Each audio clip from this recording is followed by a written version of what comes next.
S மக்களே, இப்போ இன்றைக்கி எபிசோட் முடிஞ்சிருச்சு. Monday episode. ஆக்சுவலாக பெருசாக ஒன்றும் இல்லை. ப்ரொமோவில் வந்த ஃபைட் எதுவுமே எபிசோடில் பெருசாக வரல.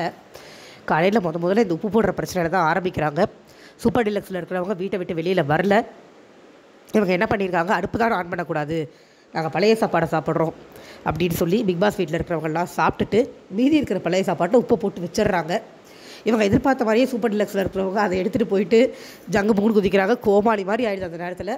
அப்புறம் அதை சாப்பிட்டுட்டு உப்பு அதிகமாக இருக்குன்னு சொல்லிட்டு தூக்கி போட்டுடுறாங்க. இதில் நம்மளோட கருத்து என்னென்னா, உப்பு போட தேவையில்லை. ஏன்னா ஃபுட்டு வேஸ்ட் ஆகுது. யாராவது ஒருத்தர் சாப்பிட்லாம். உப்பு போட்டு போட்டு ஃபுட்டை வேஸ்ட் பண்ணுறது எந்த வகையில் நியாயம் தெரியல. அதுக்கு ஒரு தடவை ஒரு வார்னிங் கொடுத்தால் மட்டுமே அது நடக்காமல் இருக்கும், இல்லாட்டி அது தொடர்ந்துக்கிட்டே தான் இருக்கும். ஸோ அதுக்குரிய வார்னிங் கண்டிப்பாக கொடுக்கணும். உப்பு போடுறது ரொம்ப தவறு. அடுத்து செகண்ட் ப்ரொமோவில் வந்த ஃபைட் வரவே இல்லை. அந்த சாப்பாடு கப்பு பற்றின ஃபைட் ஒன்று வந்தது இல்லையா, அது வரல. அந்த ஃபைட் நம்ம ஆல்ரெடி எக்ஸ்பிளைன் பண்ணி வீடியோ போட்டிருக்கோம். நீங்கள் பார்க்கல அப்படின்னா ஷார்ட்ஸில் பாருங்கள். அந்த கப் விஷயம் ரெண்டு பக்கமே நியாயமாக தான் இருந்தது. ஏன்னா திவாகருக்கு எஃப்ஜே கம்மியாக வச்சு கொடுத்தது ஓரளவுக்கு காமிச்சாங்க நம்மளுக்கு லைவில். ஸோ அவருக்கு குவான்டிட்டி பத்தாமல் இருந்திருக்கலாம். அண்ட் அதே நேரத்தில் சபரி ஈக்குவலாக கொடுக்கணும் அப்படின்னு தான் சொன்னார். பட் இவர் திட்ட ஆரம்பித்தா தெரியும் இல்லையா நம்மளுக்கு திவாகரை பற்றி. சகட்டு பேடிக்கு எல்லாரையும் திட்டுவார், வாய் கண்ட்ரோலே ஆகாது. அண்ட் இந்த நடிப்பு டாஸ்க் ஒன்று நடுவில் போச்சு. அதில் பிரவீன் இவங்க எல்லோரும் சேர்ந்து சுற்றி விட்டது நல்லா இல்லை. எஃப்ஜே, வியனா, எப்பவும் போல் பார்வதி, திவாகர் இவங்க எல்லாருமே தான் அதுக்கு காரணம். யாரோ ஒருத்தர் வாயை மூடியிருக்கலாம், பட் மூடலை. பார்வதிக்கு அட்டும் அப்பா எழுந்து போங்கன்னு சொல்லுவது தப்பாக இருந்தாலும் அவர் நடிக்க வரும்போது வாயை மூடியிருக்கலாமே. இவங்க ரெண்டு பேர் எழுந்து இங்கே வந்துட்டாங்க. அதுக்கப்புறமும் வாயை மூடாமல் அவரை போட்டு குழப்பி விட்டு, இதில் திவாகர் சொன்ன வார்த்தை ஐயப்பா, அவருக்கு நடிக்க தெரியலையா பிரவீனுக்கு. இவர் நடிப்பு அரக்கன் இல்லையா. இவர் அளவுக்கு பிரவீனுக்கு நடிக்க தெரியாத காரணத்தினால பிரவீனுக்கு சரியாக மார்க் வராமல் போயிடுச்சு. இதெல்லாம் கேட்கணும்னு நம்ம குடும்பம் எழுதியிருக்கு, ஒன்றும் சொல்கிறதுக்கு இல்லை. இதுக்கப்புறம் நாமினேஷன் ப்ராசஸில் யார் 9 பேர் நாமினேட் ஆகிருக்காங்க நம்ம ஏற்கனவே சொல்லியிருக்கோம். திவாகர், பார்வதி, கமருதீன், எஃப்ஜே, கெமி, அரோரா, சபரி, ரம்யா, இன்னும் யாரோ ஒருத்தர், எனக்கு டக்கு ஞாபகம் வரல. இவங்க எல்லோரும் நாமினேட் ஆகிருக்காங்க. அண்டு இதில் என்ன கொடுமைனா, நீங்கள் ஓட்டிங் இப்போ எடுத்து பார்த்தீங்கன்னா ஃபஸ்ட்டு ப்ளேஸில் திவாகர் தான் இருக்கார், Sabari second, third Kamaruddin, fourth பார்வதிக்கு அப்புறம் ரம்யா. இப்படி தான் இருக்குது இந்த லிஸ்ட்டு. கண்டென்ட் கொடுக்குறாங்க அப்படின்னு நம்ம திவாகரையும் பார்வதியும் என்கரேஜ் பண்ணுற மாதிரி தான் இது இருக்குது. அண்டு நாமினேஷன் ப்ராசஸ் முடிஞ்சதுக்கு அப்புறமா பார்வதிக்கும் திவாகருக்கும் இடையிலேயே ஒரு கான்ட்ரவர்சி வந்தது. பட் அதை இவங்க டெலிகாஸ்ட்டில் போடலை. 1 hour எபிசோடில் பேசிகிட்டு இருந்தாங்க இல்லையா, உட்காந்து கொஞ்சம் நேரம் கழித்து அது அப்படியே கருத்து வேறுபாடாக மாறி திவாகர் எழுந்து போனதும், நீங்கள் மட்டும் தான் பேசிட்டு போவீங்க, நான் பேசுகிறத கேட்க மாட்டேங்கன்னு பார்வதி கோபப்பட்டதும் லைவில் நடந்தது. அண்ட் கலையரசன் பார்வதி திவாகருக்கு எதிராக மாறிட்டார். அவங்க 2 பேரும் பண்ணுறது அவருக்கு பிடிக்கலையா, இல்லை என்ன நினச்சாருன்னு தெரியல. பெருசாக அவங்க 2 பேரோடு ஒட்டுறதில்ல, முக்கியமாக திவாகரோடு ஒட்டுறதில்லை. ஏன்னா திவாகரை நாமினேட்டே பண்ணார் கலையரசன் இன்னைக்கு. எதனாலும் தெரியல, அவங்களுக்குள்ள ஒரு பெரிய கேப் ஒன்று விழுந்துருச்சு. அண்ட் இந்த பார்வதி போய் மேடை மேலே ஏறி உட்கார்ற விஷயம் நம்மளுக்கு ப்ரொமோவில் காமிச்சாங்க. பட் அது 2 தடவை நடந்தது. மத்தியானம் ஒரு தடவை நடந்தது, நைட்டு ஒரு தடவை நடந்தது. மத்தியானம் நடந்த போது எல்லாரும் சொன்னாங்க, இறங்கி இருங்க, உட்காராதீங்க, வேண்டாம் அப்படின்னு. அப்போ சூப்பர் டிலக்ஸ் வீட்டில் இருக்கிறவங்களவே பார்வதி என்கரேஜ் தான் பண்ணாங்க, உங்கள் கேம் தட்டி நீங்கள் விளையாட்டுக்கோங்க அப்படின்னு. நைட்டு வரும்போதும் பார்வதி சொல்லிட்டு தான் வந்தாங்க, வேணா போகிறேன்னு, உங்கள் கேம் என்ன வேணாலும் பண்ணுங்கன்னு சொல்லி தான் அனுப்பிச்சு விட்டாங்க சூப்பர் டிலக்ஸ் வீட்டில் இருந்தவங்க. ஆனால் அங்கே என்ன தப்பாகிடுச்சுன்னா, அங்கே துஷார் ரொம்ப பொறுமையாக நீட்டாக எடுத்து சொன்னார், சமைக்கிற இடம், ஒர்க் பண்ணுற இடம், உட்காராதீங்க, அந்த இடத்துல மாவுலாம் தேய்ப்பாங்க, நீங்கள் பாத்ரூம் சீட்டெல்லாம் போய் உட்காந்துட்டு நீங்கள் உட்காராதீங்க அப்படின்னு பொறுமையாக. இதை விட ஒரு வேலிட் பாயிண்ட், அதை விட ஒரு சாஃப்டான டோனில் யாரால் சொல்ல முடியும்? துஷார்கிட்டையும் பார்வதி சொல்கிறாங்க, இப்படிலாம் என்கிட்ட பேசாதீங்க, வேறு எப்படி தாங்க உங்கள்கிட்ட பேசணும் அப்படின்னு கேட்டால் பார்வதிக்கு பதில் தெரியலை. இறங்குங்கன்னா அதுக்கு அவங்கள்ட்ட இருக்கிற ஈகோ பாருங்கள். ஒரு நிமிஷம் கழித்து இறங்குறேன், உடனே இறங்குனா தோற்று போன மாதிரி ஆயிடுமா. ஒரு நிமிஷம் கழித்து இறங்கினா ஆகாதா? வெரி ஒஸ்ட்டு கேரக்டருங்க, வெரி ஒஸ்ட்டு கேரக்டர். இந்த திவாகர்ன்றவர் தனியாக இருந்தால் கூட ஏதாவது பண்ணுவார். பார்வதி கூஜா அடிச்சுட்டு பார்வதிக்கு சப்போர்ட் பண்ணிகிட்டு இருக்கிற வரைக்கும் அவர் உருப்பட போகிறதே கிடையாது. அண்ட் மோரோவர் பார்வதி எடுத்துட்டாலுமே அவர் சில இடங்களில் கரெக்டாக பேசுகிறார், வெகு சில இடங்களில் மட்டுமே கரெக்டாக பேசுகிறார் அப்படிங்கிறது தான் பாயிண்ட். பல இடங்களில் மற்றவங்க பேசுகிறத கேட்கவே மாட்டேங்கிறாரு. சாப்பாடு விஷயத்துலையும் பிரவீன் தட்டில் அதிகமாக இருந்ததுன்னு சொன்னாங்க. அவங்க கூட இருக்கிறவங்க எவ்வளவோ முயற்சி பண்ண புரிய வைக்க ட்ரை பண்ணாங்க. பார்வதி மிச்சம் வச்சிருந்த ஃபுட்டையும் சேர்த்து அவர் போட்டு வந்தனால தான் அவர் தட்டில் அதிகமாக இருந்தது சாப்பாடு அப்படின்னு இவர் காதுலேயே வாங்கலை. ப்ளேம் பண்ணுறதுல மட்டுமே தான் குறியாக இருந்தாரே ஒழிய அதை காதுலேயே வாங்கலை.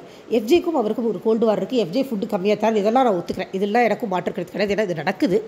பட் அதே நேரம் மற்றவங்க சொல்கிறதையும் காதில் வாங்கணும் இல்லையா? சரிப்பா கரெக்டு, ஆனால் எனக்கு ஃபுட்டு எஃப்ஜே கம்மியாக தராரு, எனக்கு அட்லீஸ்ட் சபரியை போட சொல்லுங்கள் அப்படின்னு சொல்லியிருந்திருக்கலாம். இல்லையா, சபரி தான் சொல்லிட்டார் உங்களுக்கு நான் நீங்கள் கேட்குற மாதிரி போடுறேன் அப்படின்னு. சரி ஓகே, நான் அதோட விட்டுருந்துருக்கலாம். வாட்டர்மெலன் ஸ்டாருக்கு வாயை மூடவே தெரில, வாட்டர்மெலன் ஸ்டார்னு வச்சது போல வாய் மூடாத ஸ்டார்னு வச்சுருந்துருக்கலாம். பேசிகிட்டே இருக்காரு, சலன்னு பேசுகிறாரு.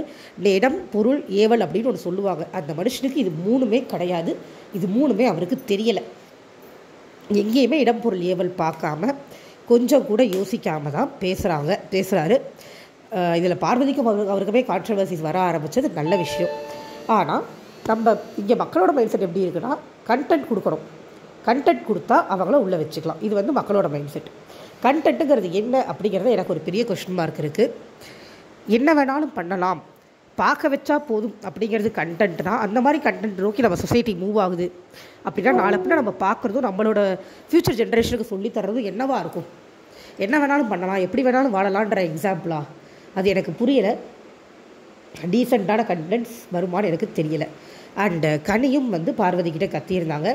கனியும் வார்த்தைகளை விடுறாங்க. ஸோ கனியோட கேரக்டரும் போக போக இனிமேல் தான் கனியோட ஃபேஸ் ரிவேல் ஆகும். ஏன்னா அவங்களோட வார்த்தைகள் ரொம்ப பரலுது. ஸோ அதுவும் நம்ம வெயிட் பண்ணி தான் பார்க்கணும். அப்புறம் ஆதிரைக்கும் பிரவீனுக்கும் கொடுத்த பனிஷ்மெண்ட்டாக நாமினேஷன் டாஸ்க் அப்போ பிக் பாஸ் எடுத்துட்டாரு. ஸோ அவங்க 2 பேரும் ஃப்ரீ. இப்போ சூப்பர் டீலக்ஸ் வீட்டிலேருந்து கிச்சனை பார்த்துக்கிறதுக்கு ரம்யா, லிவிங் ரூமை பார்த்துக்கிறதுக்கு பார்வதி, அவங்களோட சூப்பர் டீலக்ஸ் வீட்டை பார்த்துக்கிறதுக்கு சுபிக்ஷா, கார்டன் ஏரியாவை பார்த்துக்கிறதுக்கு திவாகர்னு பிரிச்சுக்கிட்டு இருக்காங்க. ஆனால் இதில் கண்டிப்பாக பிரச்சனை வரும், எதுவுமே வராமல் இருக்க போகிறதில்ல. இந்த வீட்டில் என்ன பிரச்சனைனா, பார்வதி அண்ட் திவாகர் இவங்க 2 பேருக்குமே லிசனிங் ஸ்கில்ஸ் இல்லை. சுற்றி இருக்கிற அத்தனை பேருக்கும் இவங்களை இக்னோர் பண்ண தெரியல. இதுதான் இந்த வீட்டில் மொத்தமே 2 vs 18 மாதிரி தான் இந்த வீடு மொத்தமே. இப்போ 18 இல்லையா, ஆக்சுவலி இப்போ 16, 2 vs 16 தான் இந்த வீடு மொத்தமாகவே போய்கிட்டு இருக்கு. அவங்கள இக்னோர் பண்ணிவிட்டு அடுத்த வேலையை இவங்களும் பார்க்க மாட்டேங்கிறாங்க. இவங்களுக்கும் புரிதல் இல்லைன்னு தான் நம்ம சொல்லணும். அவங்க 2 பேரும் அப்படி தான் பண்ணுறாங்க அப்படின்னு தெரியும் போது ஏன் இவங்களால் அவங்கள இக்னோர் பண்ண முடியல? ஆக்சுவலி ட்ரை பண்ணுறாங்க, பட் அது திரும்பி ஐட்ரேஷனில் போயிடுது. கொஞ்சம் கண்ட்ரோல்டாக எல்லோரும் சேர்ந்து நீங்கள் என்ன வேணாலும் பேசிட்டு போங்க, எங்கள் வேலைகளை நாங்கள் பார்க்குறோம் அப்படின்னு சொல்லி இவங்க 2 பேரும் இக்னோர் பண்ணிட்டாங்க அப்படின்னா அங்கே வேலைகள் கொஞ்சம் ஒழுங்காக நடக்கும். இந்த மாதிரி பார்வதி ரொம்ப அடமாக போய் கிச்சன் டேபிளில் ஏறி உட்கார்றது, அந்த மாதிரி அசிங்கம்லாம் பண்ணும்போது மட்டும் துஷார் சூப்பராக ஹேண்டில் பண்ணார். I have to appreciate him.